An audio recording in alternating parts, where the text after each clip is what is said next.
साल था 1947। महीना था अगस्त का। तारीख थी 15।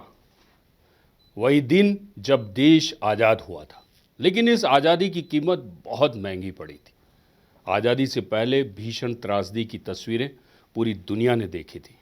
आज़ादी की कीमत लाखों लोगों की मौत। इतना ही नहीं, बंटवारे के बाद भारत के टुकड़े हुए और पाकिस्तान बना।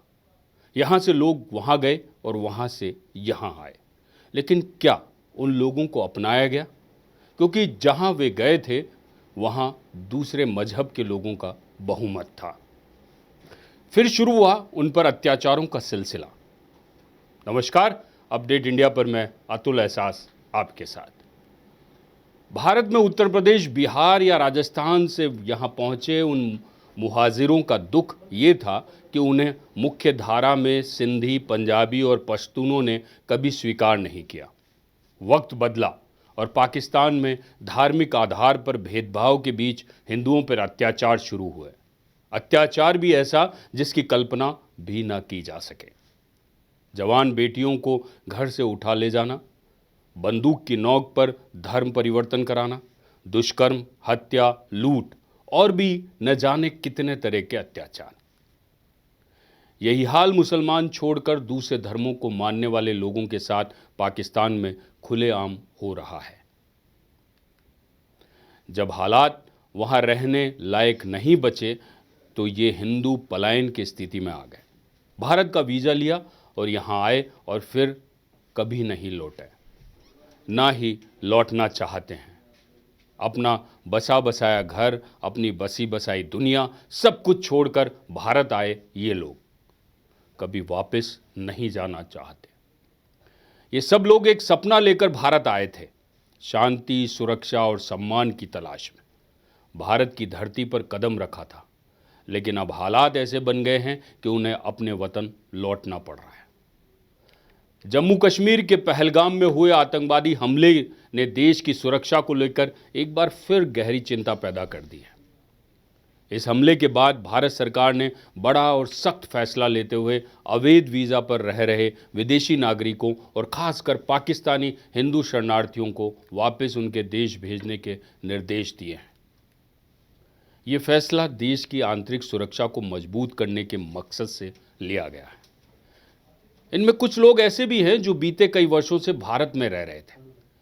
वे अपने देश में धार्मिक भेदभाव, हिंसा और असुरक्षा से आहत होकर भारत आए थे, इस उम्मीद में कि यहाँ उन्हें एक सुरक्षित और सम्मानजनक जीवन मिलेगा।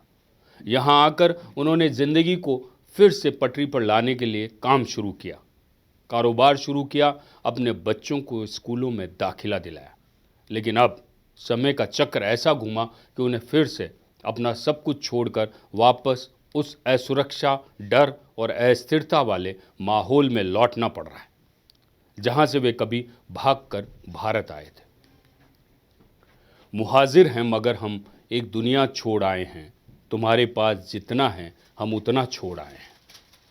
मुनव्वर राणा ने जब ये पंक्तियां लिखी तो उसके पीछे उन लोगों की सच्चाई थी जो बंटवारे के वक्त भारत से पाकिस्तान गए लेकिन अपनाए नहीं गए।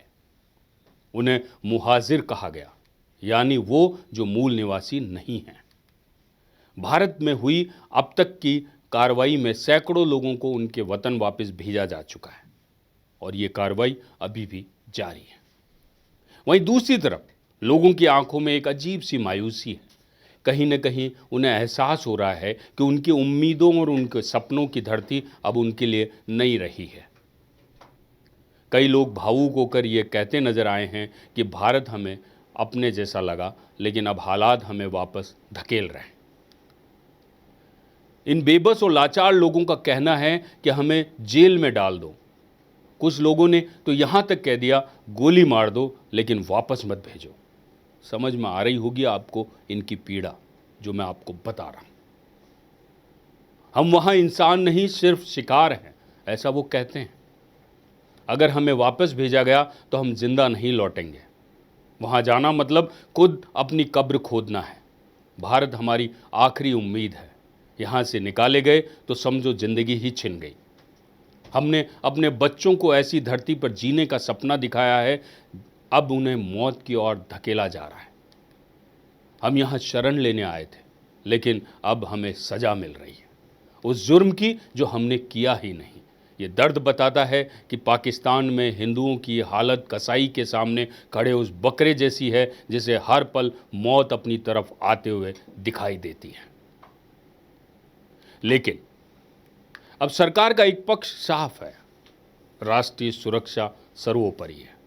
अवैध रूप से रह रहे लोगों को खासकर देश के लिए खतरा है, खासकर तब जब सीमाएं तनाव में हो, आतंकी गतिविधियां लगातार बढ़ रही हो। लेकिन सरकार द्वारा इन विस्थापितों के लिए भी कोई ठोस योजना या पुनर्वास की व्यवस्था की जानी चाहिए थी। लेकिन ये लोग अब भारत में रह नहीं सकते और उनके अपने देश में भी कोई उनके स्वागत के लिए तैयार नहीं है। इन परिवारों को देखिए, एक अजीब सी मजबूरी, आंखों में आंसू, दिल में डर और मन में सवाल, अब हमारा क्या होगा। ये सिर्फ उनकी वापसी नहीं, एक अधूरे सपने की विदाई थी। ये लोग बहुत कुछ अपने पीछे छोड़कर जा रहे हैं, रिश्ते, यादें, उम्मीदें और सबसे अहम उस देश की मिट्टी जिसमें उन्होंने दोबारा जिंदगी जीना शुरू किया था। ये दास्तां सिर्फ कानून और सीमा की नहीं है साहब, ये उन हजारों जिंदगियों की कहानी है जो सम्मान के साथ जीने और एक बेहतर भविष्य के लिए भारत आए थे। लेकिन पीड़ा देखिए, उन्हें अब फिर उसी अंधेरे की ओर लौटना पड़ रहा है जहां से वे कभी भागे थे। ये है हालात अभी के। देखते रहिए अपडेट्स इंडिया।